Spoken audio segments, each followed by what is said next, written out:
Hi guys, আপনারা হয়তো interesting নিউজটি শুনছেন, যেটা হলো Pi Coin. One Pi Coin one bitcoin actually equal.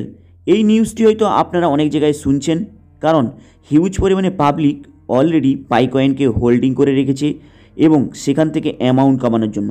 এই প্রজেক্টটি অ্যাকচুয়ালি অ্যারাউন্ড 5 বছর ধরে চলছে, কিন্তু এখনও পর্যন্ত লিস্টিং হয়নি। এই রিসেন্টলি মানে ফেব্রুয়ারির 20 তারিখে এই কয়েনটি বাইন্যান্স থেকে শুরু করে হিউজ প্ল্যাটফর্মে অলরেডি লিস্টিং হবে এই পাইকয়েন। তাহলে কি এখান থেকে হিউজ পরিমাণে পাবলিক অ্যামাউন্ট কামাতে পারবে? কারণ হিউজ পরিমাণে পাবলিক অলরেডি রয়েছে, যারা প্লে স্টোর থেকে অলরেডি ডাউনলোড করে রেখেছে এই পাইকয়েনকে এবং মাইনিং করে রেখেছে বড় বড় মেশিনারি লাগিয়ে। তাহলে কি এই পাইকয়েন থেকে হিউজ অ্যামাউন্ট কামাতে পারবে? এখানে একটি বিশেষ ইন্টারেস্টিং কাহিনী রয়েছে। কারণ যদি আপনারা পাইকয়েনের সম্পর্কে একটু রিসার্চ করে দেখেন, বুঝতে পারবেন অল নেটওয়ার্কের এবং অল সোশ্যাল মিডিয়াতে পাইকয়েনের সম্পর্কে হিউজ পরিমাণে প্রমোট চলছে, যেখানে আপনারা শুনবেন পাইকয়েনের প্রাইস হিউজ পরিমাণে পাম্প করবে।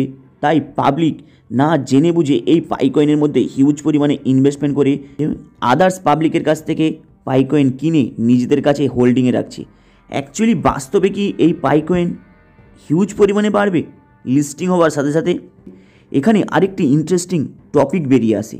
আপনারা কি জানেন হ্যামস্টার কমব্যাট কিভাবে আপনাদেরকে মুরগি বানিয়েছিল? ট্যাপ ট্যাপ করে আপনাদের হ্যামস্টার কমব্যাটের ওদের কয়েনটাকে মাইনিং করতে বলেছিল, তারপরে গেমিং থেকে শুরু করে সমস্ত কিছু খেলার জন্য কিভাবে অপরচুনিটি দিয়েছিল।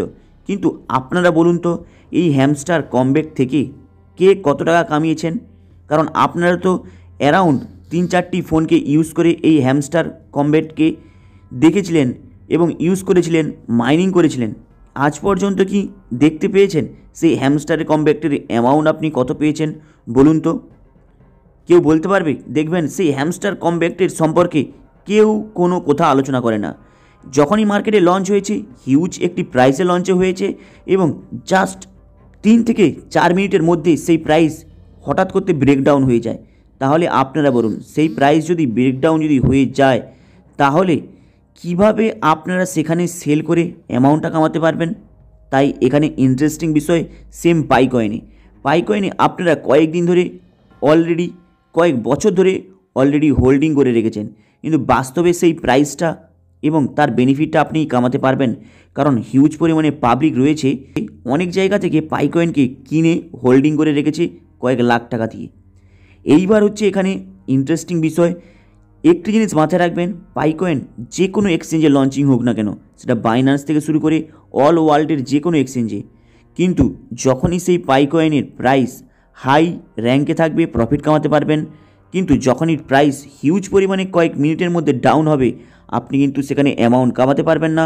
ঘুরে আপনি যেই অ্যামাউন্টটা দিয়ে পাইকয়েনটি হোল্ডিং করে রেখেছিলেন, বছরকে পর বছর নিজের কাছে স্টকে রেখেছিলেন, সেই অ্যামাউন্টও আপনাদের প্রফিট হবে না, উপর থেকে আপনি সেখানে লসে মুখোমুখি হতে হবে। তাই অল সোশ্যাল মিডিয়াতে যে পাইকয়েনের আপনি যে প্রমোটটা দেখছেন, মাথায় রাখবেন এই পাইকয়েন যখনই লঞ্চিং হবে, জাস্ট 3 থেকে 4 মিনিটের মধ্যে গ্রাফ হিউজ পরিমাণে ব্রেকডাউন হবে। কারণ অল পাবলিক যদি পাইকয়েন যদি সেল করতে থাকে অ্যামাউন্ট নেওয়ার জন্য, কোম্পানি অলরেডি ফান্ড দিতে পারবে না, এটাই বাস্তব। কারণ মার্কেটে যদি না পাইকয়েন হিউজ পরিমাণে অ্যামাউন্ট কালেক্ট করতে পারে, তাহলে সে আপনাদেরকে অ্যামাউন্টটা কীভাবে দেবে? এখানে হচ্ছে ইন্টারেস্টিং বিষয় এখানে। তাই যখনই আপনারা দেখছেন পাইকয়েন লঞ্চিং হয়েছে, সাথে সাথে পাইকয়েন সেল করে দেবেন। না হলে দেখবেন জাস্ট 1 সপ্তাহের মধ্যে পাইকয়েনের প্রাইস এতটা ভ্যালু কমে যাবে, যেখানে আপনারা বছরকে বছর হোল্ডিং করে এবং মাইনিং করে যে রেখেছেন, সেটা পুরোটাই বেকার হয়ে যাবে। তাই পাইকয়েনের সম্পর্কে হিউজ পরিমাণে আপনারা প্রমোট দেখতে পাবেন, যেমন হ্যামস্টার কমব্যাটের মধ্যে প্রমোট চলছিল। কারণ রিসেন্টলি পাইকয়েন এই 20 ফেব্রুয়ারিতে লঞ্চিং হতে চলেছে এক্সচেঞ্জের মধ্যে। মাথায় রাখবেন, যেই এক্সচেঞ্জে লঞ্চিং হোক না কেন, স্টার্টিং প্রাইস হিউজ থাকবে, তারপরে সেই প্রাইস অলরেডি আবার হিউজ পরিমাণে ব্রেকডাউন হয়ে যাবে। হাই গাইস, আপনাদের এই আপডেটটা কেমন লাগলো?